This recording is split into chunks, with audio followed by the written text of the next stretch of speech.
What is happening, you wonderful people? So last week I got a chance to go to South by Southwest for a second year in a row, and at the festival I saw not one, not two, not three, not even 4 films, but 14 films in total, including a TV show premiere. So in this video today we're gonna rank all of them from worst to best, so let's talk about it.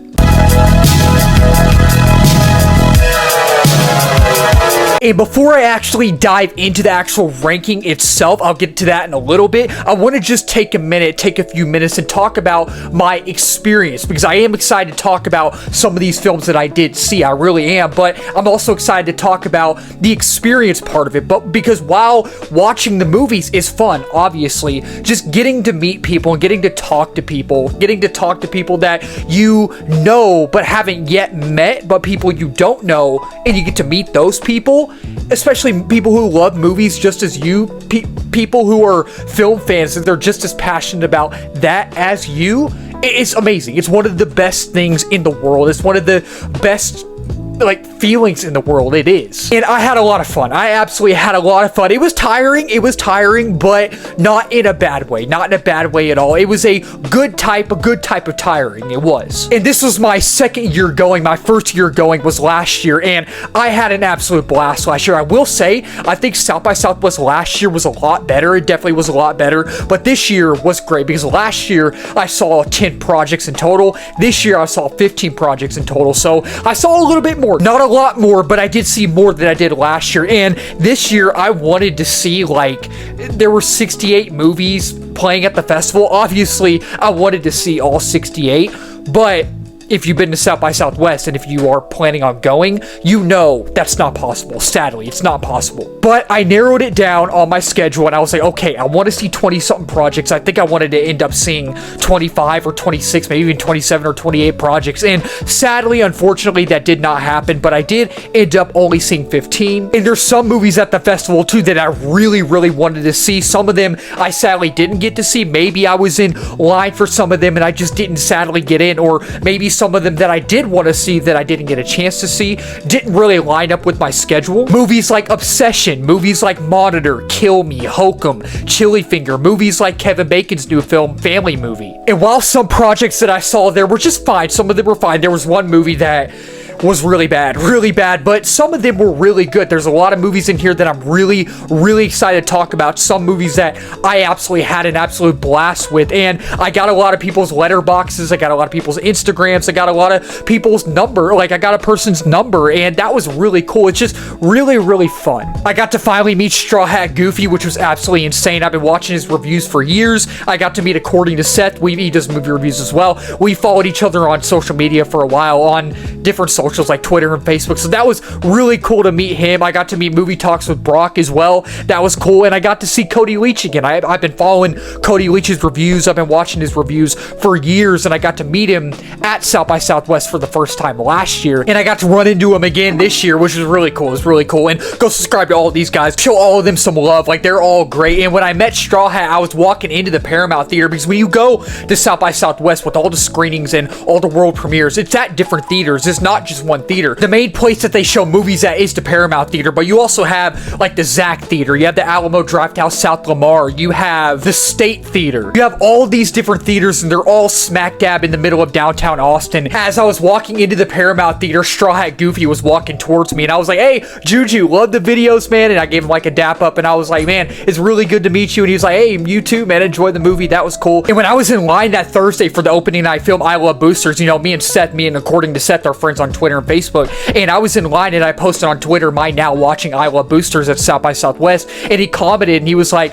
oh, I don't know if I'm gonna be able to get in. And I was like, I hope we do. And I walked into the theater and I heard someone call my name, and I looked up and it was him, and I was like, hey man, finally good to finally meet you. We were both like, we got in. And Movie Talk with Brock at the Paramount Theater one day, he was walking towards me, and I was like, hey man, love the video. So that was really cool. And it was all really brief conversations just here and there, but we were walking and I was like, like, hey, good to meet you and all that, man. And same with Cody. I got to see Cody again. I know I mentioned that earlier, but it was just a brief conversation, but it was really cool. It was really cool. And one of the craziest moments too was when I got to briefly meet Jessica Roth. She's the main lead actress in the Happy Death Day films, and I met her after seeing her new films Imposters, which we'll talk about that movie in a little bit. I'm very excited to talk about that movie, but that was really cool. But days before that, I was in line at the Paramount Theater and she walked right by me, and I was like, that was absolutely insane. But after I saw her new movie Imposters, days later, after the movie ended, I walked out of the auditorium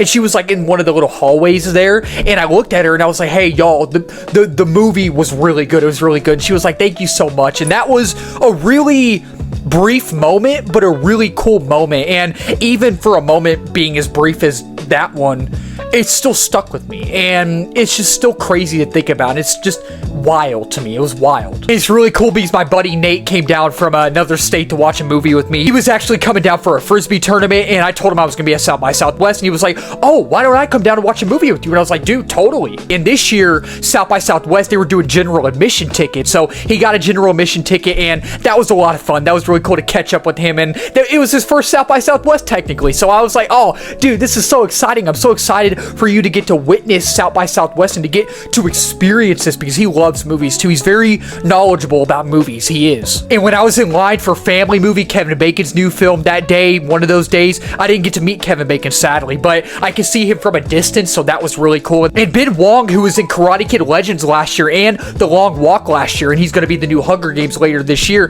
he was there too, and he was in the same auditorium as me. That was wild. And at one point, Dakota Fanning walked right by me, and at one point, I was sitting down in my seat looking at my phone, and I heard a voice, and I looked up, and Finn Wolfhard was standing right next to me, and I'm just like, this is crazy. This is like wild. It is. Steven Spielberg was even there. He was talking with the podcaster at a hotel, and I actually was on my way to that. I unfortunately did not make it. I did not.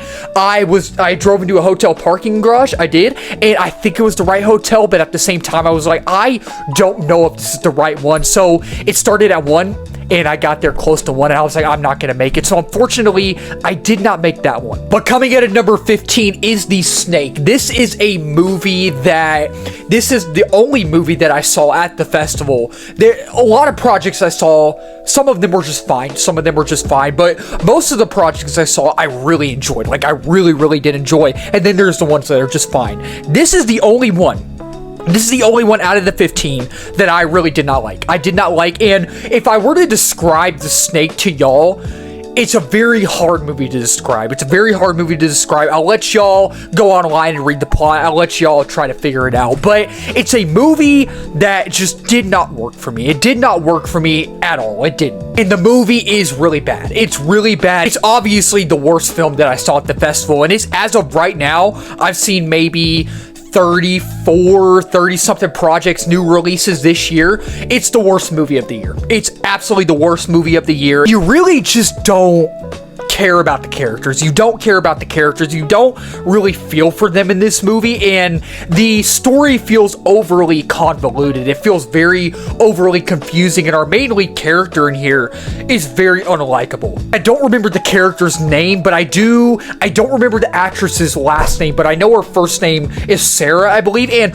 her performance was good. Her performance was believable, but her character, you don't root for a character at all. So therefore, when you don't root for a character, you don't care about her relationship with any of the other characters. You don't care about the character's journey. You don't. And it's one of those movies where I personally, in my opinion, what I gathered from the movie after the movie was over, and even when I was watching it, like when I was in the middle of watching it, I just felt gross and nasty after watching it. And just the subject matter in here, and just what the characters would say to one another, what they would do in the movie. It's just, the performances were good. They were. And it was funny at times. It was, I'm not gonna lie, but it really should have been left on the shelf. I just did not have a good time with this movie. It was painfully bad. It was. Coming in at number 14 is Normal. This is the new Bob Odenkirk action movie, and the basic premise of this movie is Bob Odenkirk plays a sheriff, and he lives in this small town called Normal,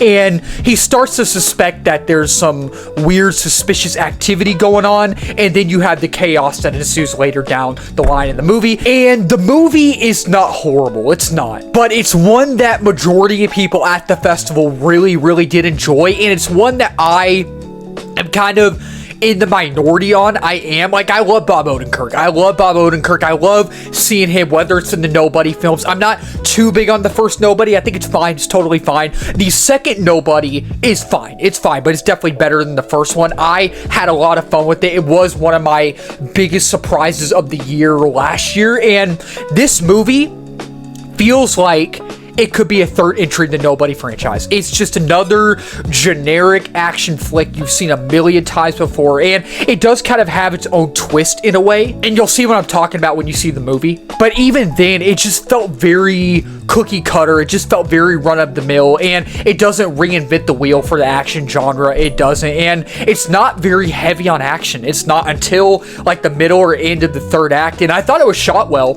and some of the action scenes that we do get, they're fun, but overall, it's just not very memorable. It's not. Coming in at number 13 is a movie called Crashland. Crashland stars Finn Wolfhard and Gabriel LaBelle, which I saw Gabriel LaBelle for the first time in Saturday Night a couple years ago, and Saturday Night is arguably one of the funniest movies in the last 10 years, and I think Gabriel LaBelle knocked it out of the park in that movie. I love that movie, and if you haven't seen Saturday Night, go watch that movie. But the basic premise of Crashland is Finn Wolfhard, Gabriel LaBelle, and a few other actors in here that I'm not familiar with. I don't know their work. They did a good job in here. They did a really good job, but I'm just not familiar with them in their work. This is the first movie I've seen these other actors in. But the basic premise of Crashland is they are a friend group and they create stunt videos, and there is a tragedy that occurs, and then years later or some time later they end up wanting to make a movie. That's kind of where you have your plot. That's kind of where you have your story, and it didn't quite work for me. The main genre, the basic genre of this movie is comedy. It's a comedy. It's supposed to be really over the top funny, and my main issue with this movie is the story, but my main issue with this movie as well is that because it's a comedy, you would think it'd be over the top funny.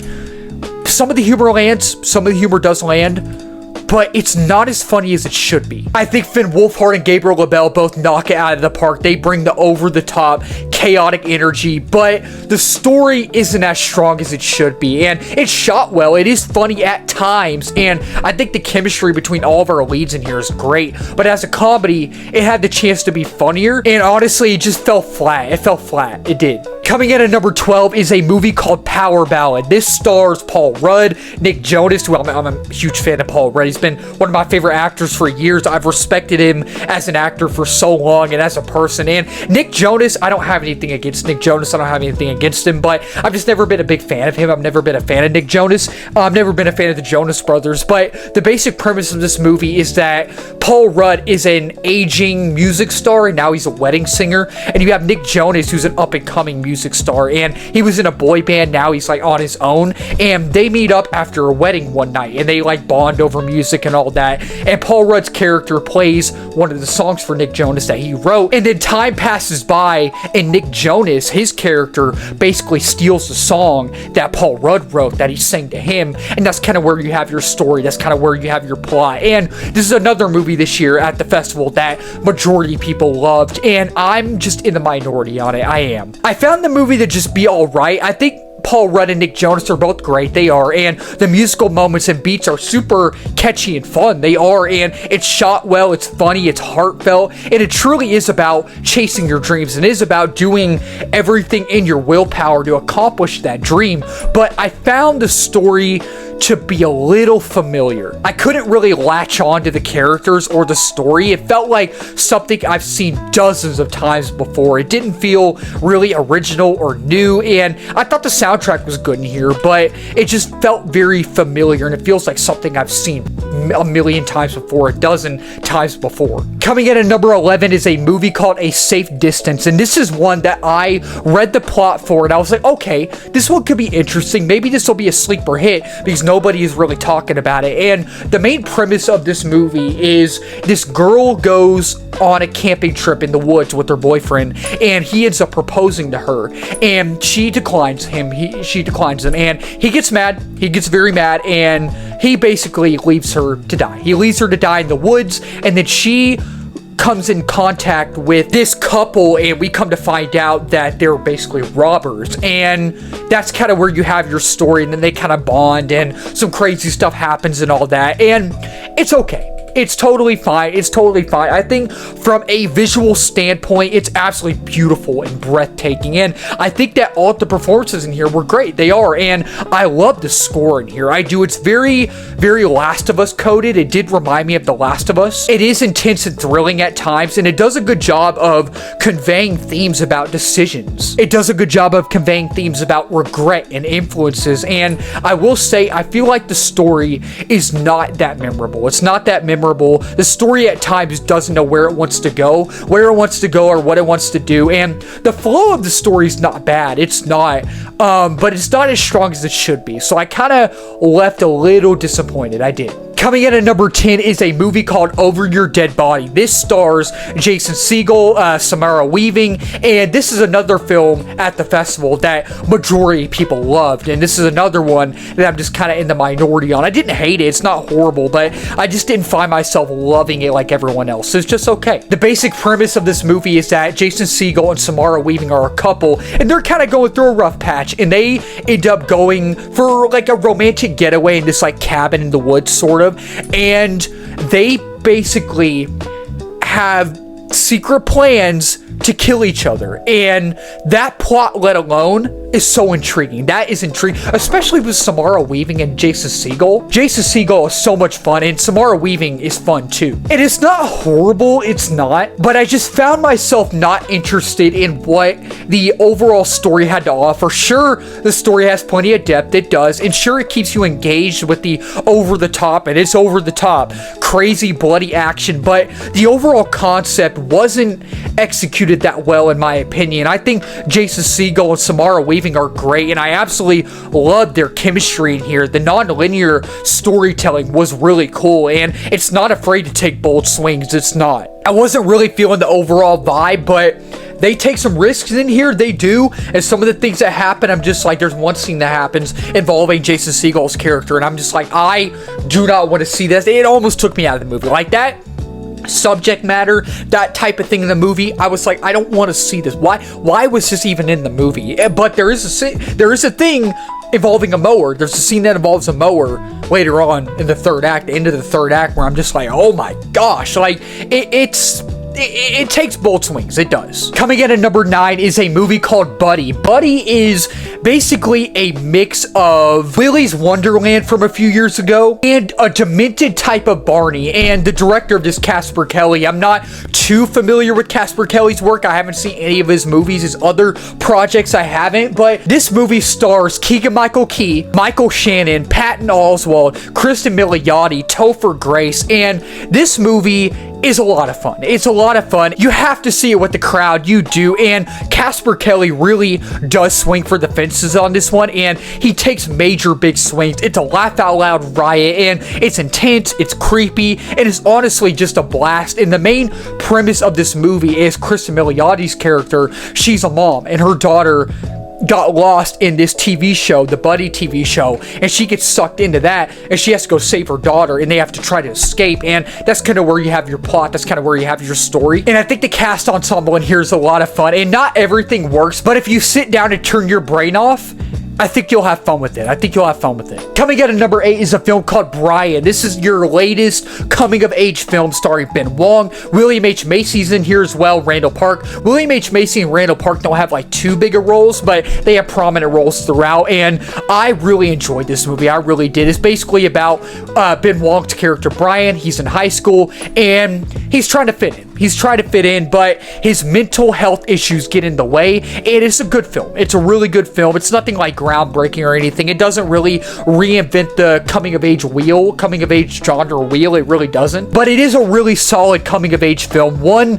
about fitting in, taking that extra step, and overcoming obstacles. And I think Ben Wong gives his best performance yet. It's hysterical. It's heartfelt, and it's directed beautifully. It is. And I love the overall aesthetic in here. I love the atmosphere. atmosphere, I think they're both astounding, and the score's electrifying in here. It really reminded me of one of those movie scores from like the early 2000s that has that like retro sound and feel. It really does, and I really definitely recommend this movie. Go check it out. And coming in at number 7 is the first 3 episodes of Margo's Got Money Troubles. And this show stars Elle Fanning, it stars Nick Offerman and Michelle Pfeiffer. There's a lot of great people in here, a lot of great actors in here. I like the ensemble in here. And with this show, they only premiered the first 3 episodes, and this show officially releases in April. So I mean, I'm guessing each episode will be weekly like they usually do for a lot of shows. But in this show, and I'll try not to give too much away, but at the same time, it's not really like a spoiler-filled show. It's not.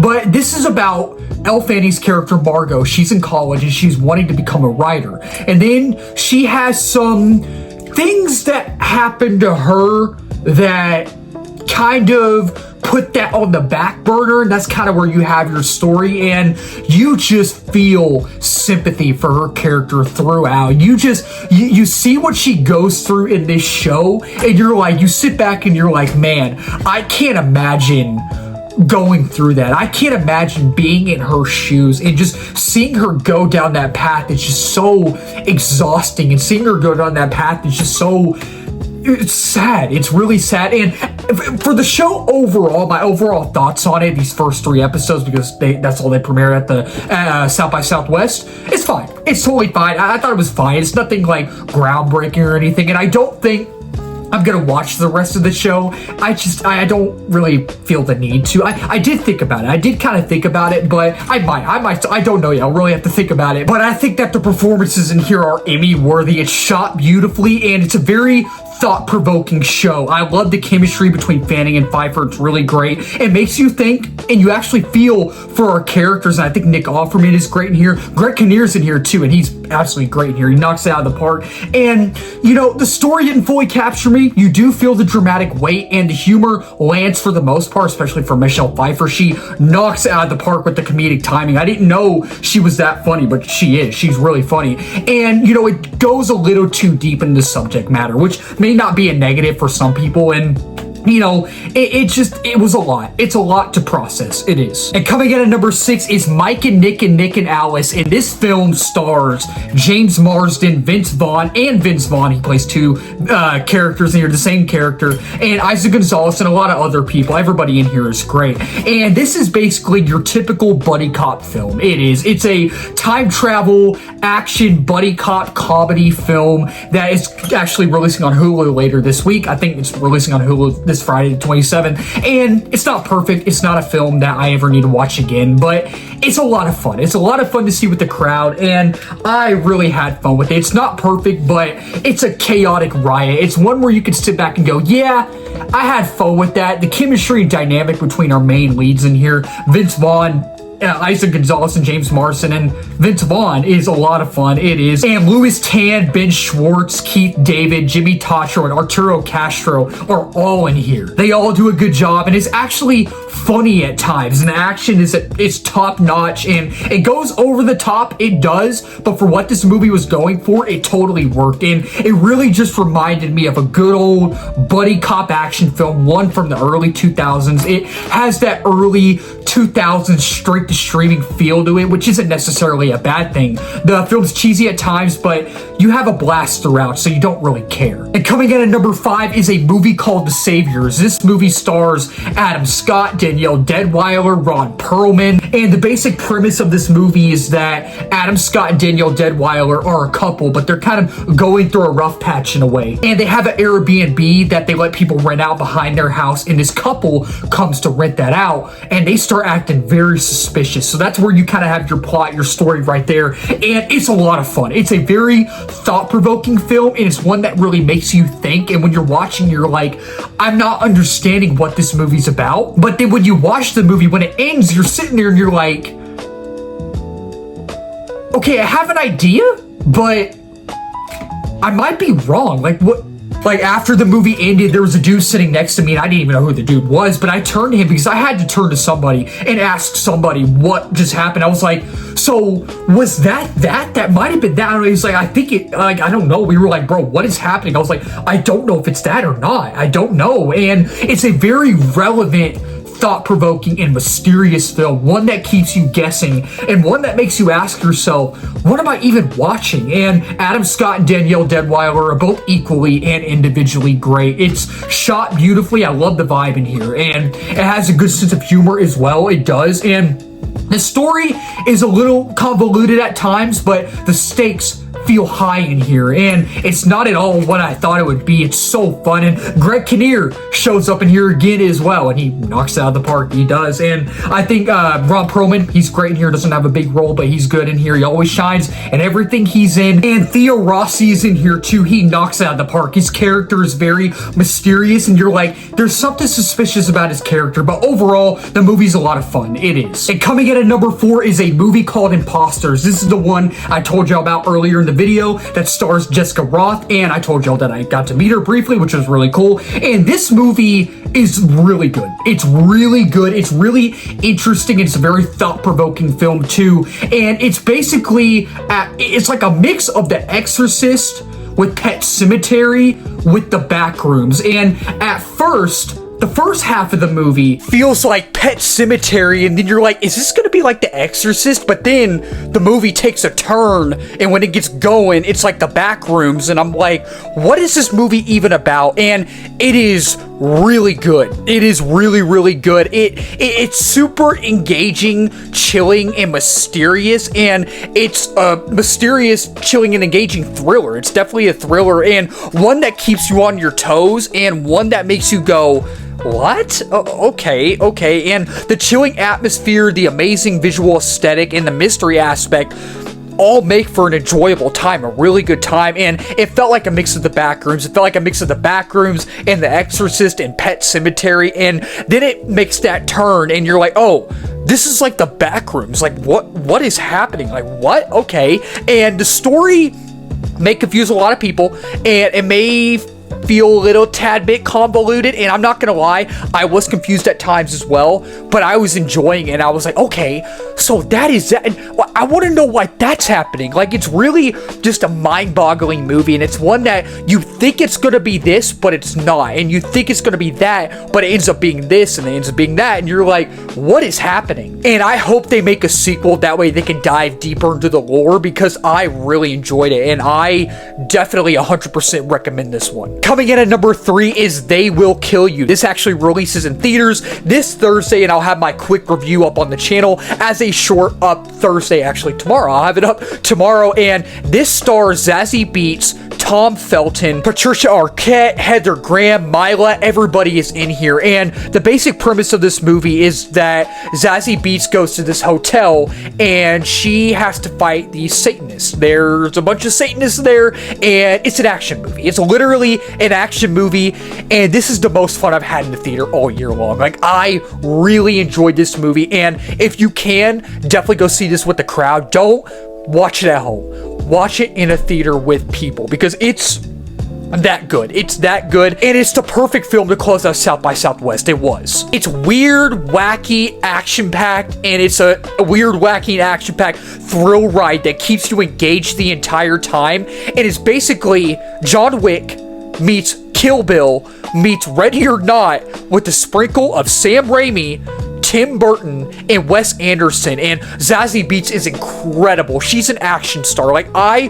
want to see her in more action movies. The way she was kicking everybody's butt in here. There is an action sequence, a slow-mo action sequence in I guess a dining hall, sort of, where she has an axe that's fire on it. And I'm like, this is amazing. This is the greatest thing I've ever seen, and there's a little bit of Evil Dead in here too, and everybody knocks it out of the park in here, and the aesthetic and overall atmosphere I really loved, and it reminded me of Gotham Batman in a way, which I really dug. And it's just the overall visual aesthetic is a vibe. It has its own artistic flair. It's funny, and the editing along with the camera movements are both fantastic. And I really just, you have to see with the crowd. It's so much fun. And coming in at number 2 is I Love Boosters. I Love Boosters. This movie is so fun, and this is my introduction to Boots Riley as a director. And after seeing this movie, I now have to watch more of his work. I now have to do my homework and watch his filmography, every single movie that he's made, because I am now really interested in him as a director. I'm interested in his style of work, how nuanced he is, and how his attention to detail. It's phenomenal. It's great. And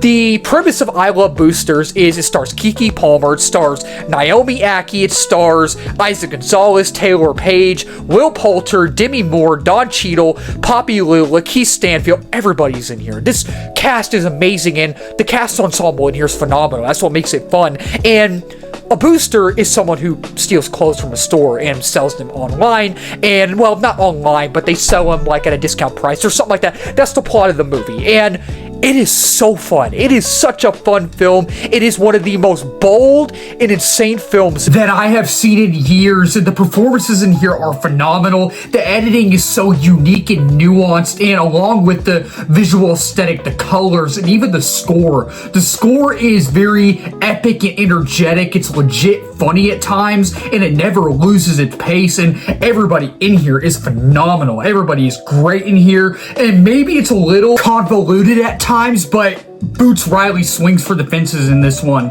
and it works. It shouldn't work, but it does. And coming in at number 1, my favorite movie of the festival, my favorite movie of South by Southwest 2026 is Ready or Not 2, Here I Come. And days before I went to the festival, days before I saw Ready or Not 2, Here I Come, I watched Ready or Not, the original one, for the first time, and I liked it. It's a lot of fun. It's a really fun movie. I had a good time with it.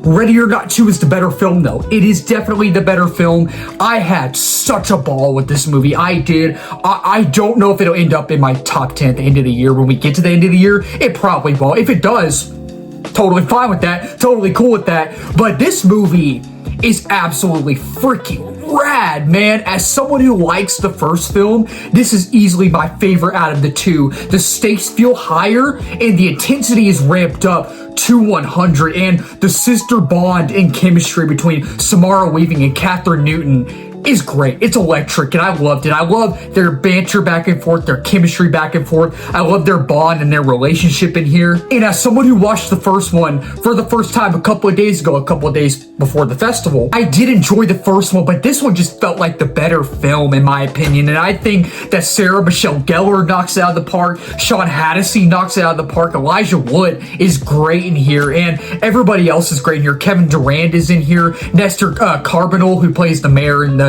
Dark Knight, y'all know who I'm talking about. He was great in here, and it's just the tone may bug some people, but it does a good job of balancing its humor with its dramatic moments, and the cast ensemble in here is great, and it has one of the best needle drops of the year. So that'll wrap up this video. Thank y'all so much for watching. If you're new to the channel, please subscribe, like, comment, share in this video. We just hit 1K subs a while back. We're now at 1.3K, and the next big milestone is 2K and 3K after that. Beyond that as well. If you're new as well, I do movie reviews, TV show reviews, trailer reactions, movie live streams, movie news, movie rankings, all that wonderful movie stuff under the movie umbrella. And let's talk in the comments down below. If y'all went to South by this year, what was y'all's experience like? Did y'all like it? Did y'all not like it?